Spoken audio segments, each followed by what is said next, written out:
అందరికీ హాయ్ అండి. ఈ వీడియోలో నేను వచ్చేసి మాతా వైష్ణోదేవి యాత్ర గురించి కొన్ని విషయాలు మీతో చెప్పాలనుకుంటున్నాను. మనము అమ్మవారి దగ్గరికి వెళ్ళడానికి కావాల్సిన యాత్రా కార్డ్స్ అయితే మనకి బస్ స్టాండ్లో దొరుకుతాయి, అలాగే రైల్వే స్టేషన్లో కూడా దొరుకుతాయి. అలాగే బస్ స్టాండ్ నుంచి మనకి చేరాటీస్ అయితే చాలా ఉంటాయి. అక్కడ నుంచి మనకి 50 రూపీస్ అయితే మనకి అమ్మవారి ముఖద్వారం దగ్గర వరకు అయితే ఆటోలు అలో ఉంటాయి. మనల్ని ఇక్కడ దింపేస్తారండి. ఇక్కడ తర్వాత మనకి ఇక్కడ ముఖద్వారం కనిపిస్తుంది కదా, ఇక్కడ లోపలికి వెళ్ళాక మొత్తం మనకి పోలీస్ చెకింగ్ అయితే జరుగుతుందండి.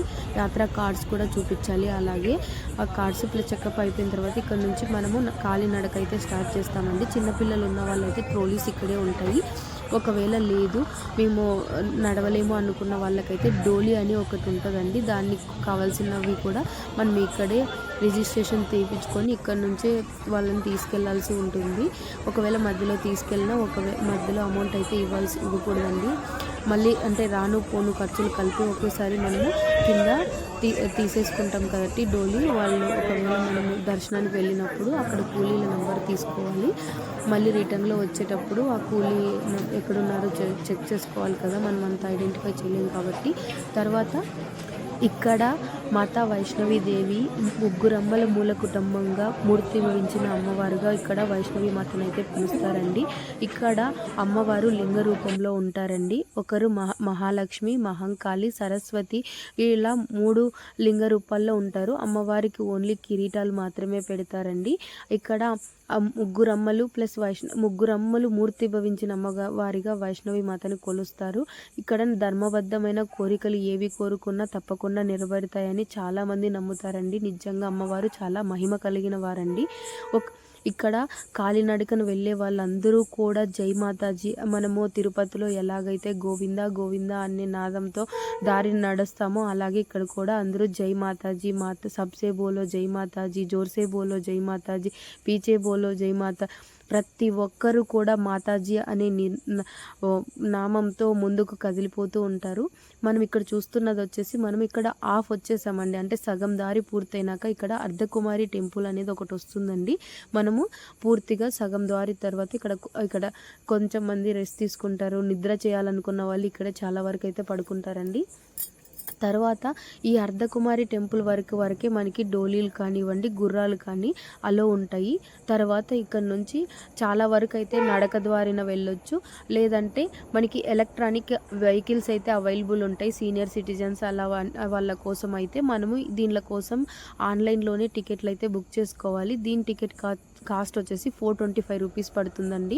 తర్వాత మనము ఇక్కడ నుంచి కాలినడకన అంటే ఇక్కడ ఇంతకు ముందు అంటే కొంచెం హిల్ లాగా అనిపిస్తుందండి. కాకపోతే ఇక్కడ మాత్రం చాలా చాలా అంటే సాఫీగా గడిచిపోతుంది. ఇక్కడ మనకి అన్ని అనుకూలాలు కూడా ఉంటాయండి. అంటే టాయిలెట్స్ ఉంటాయి, కింది నుంచి కూడా అంటే మన దారి పొడుగున అన్ని అనుకూలాలు అయితే ఉంటాయండి.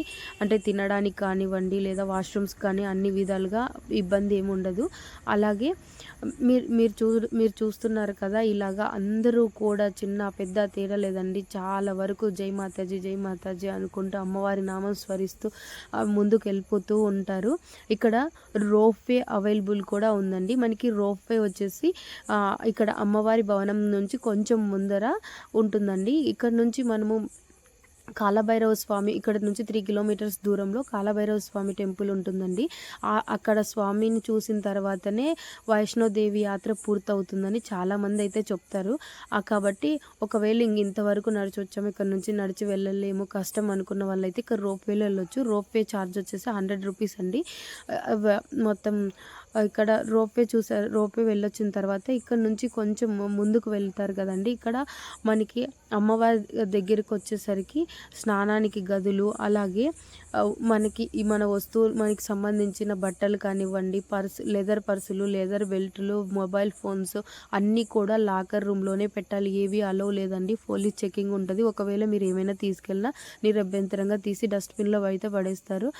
ఇక్కడ నుంచి అమ్మవారి దర్శనానికి క్యూ అయితే ఉంటుంది. సాయంత్రం 6:30 నుంచి 7 గంటల టైంలో అయితే హారతి టైం కాబట్టి కొద్దిసేపు అయితే దర్శనం నిలిపేస్తారండి. కానీ అమ్మవారికి రాత్రిళ్ళు కానివ్వండి పూర్తి అంటే హారతి సమయంలో కొద్దిసేపు తప్ప మిగిలిన టైం అంతా కూడా దర్శనాలు అయితే జరుగుతూనే ఉంటాయి.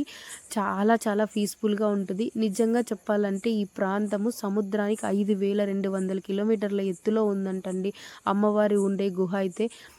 ఈ గుహ అంటే ఆల్మోస్ట్ హెవెన్లో లాగా అనిపిస్తుందండి. అంత హిల్లులో చలిలో అక్కడక్కడ మంచిగా మంచు కురిసే టైంలో అయితే ఇంకా చాలా బాగా అనిపిస్తుంది. ఒకవేళ మనకి కాట్రాలో కొంచెం వేడి అనిపించిన అమ్మవారి దగ్గర మాత్రం చాలా చల్లగా చాలా హాయిగా ఉంటుంది. ఇక్కడ వాతావరణం అంతా కూడా మీరు చూస్తున్నారు కదా, ఇదేనండి అమ్మవారు నివసిస్తున్న భవనము.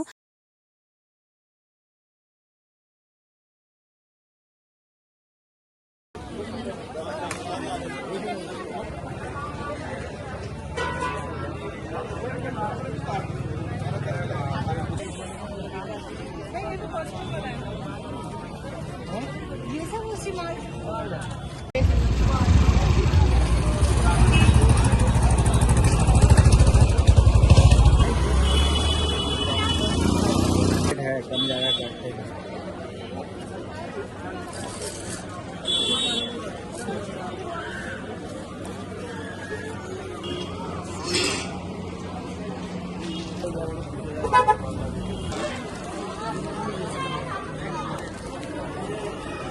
आपको